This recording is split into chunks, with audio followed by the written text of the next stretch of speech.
నటి జ్యోతిక గురించి ప్రత్యేకంగా చెప్పాల్సిన పని లేదు. పలు సినిమాల్లో నటించిన జ్యోతిక సూర్యతో పెళ్లి తర్వాత కూడా భిన్నమైన కథలు ఎంచుకుంటూ నటిగా కొనసాగుతున్నారు. తాజాగా డబ్బా కార్టెల్ అనే వెబ్ సిరీస్ లో నటించారు. ఫిబ్రవరి 28 నుంచి నెట్ఫ్లిక్స్ వేదికగా ఆ సిరీస్ స్ట్రీమింగ్ అవుతోంది. ఈ సిరీస్ ప్రమోషన్స్ లో భాగంగా ఓ ఇంటర్వ్యూలో పాల్గొన్న జ్యోతిక తమిళ ఇండస్ట్రీ పైన కీలక కామెంట్స్ చేశారు. ప్రస్తుతం ఈ వ్యాఖ్యలు వైరల్ గా మారాయి. తమిళ చిత్ర పరిశ్రమలో నటిగా కొనసాగాలంటే కష్టమన్నారు జ్యోతిక. తాను 28 వయసులోనే 2 పిల్లలకు తల్లినయ్యానన్నారు. ఆ తర్వాత కూడా భిన్నమైన పాత్రలు చేస్తూ వరుస సినిమాల్లో నటిస్తున్నానని, కానీ తమిళ ఇండస్ట్రీలో మాత్రం వయసును అడ్డుగోడగా చూస్తున్నారన్నారు. అలాంటప్పుడు మనమే కొత్త దర్శకులతో పనిచేస్తూ మన కెరీర్ను నిర్మించుకోవాల్సి ఉంటుందన్నారు.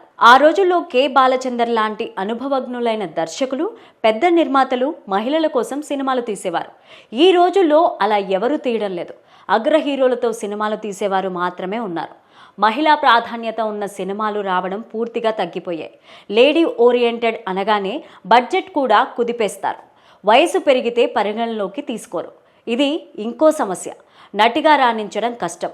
ఎప్పుడూ ఒంటరి పోరాటం చేస్తూనే ఉండాలని చెప్పుకొచ్చారు జ్యోతిక.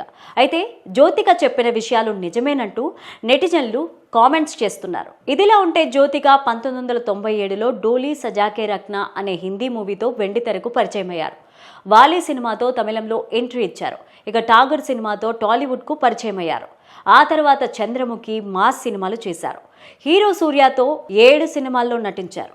ఆ సమయంలో సూర్యతో ప్రేమలో పడ్డ జ్యోతిక 2006లో ఆయన్ని పెళ్లి చేసుకున్నారు. వీరికి 2 పిల్లలు, కూతురు దియా, కుమారుడు దేవ్.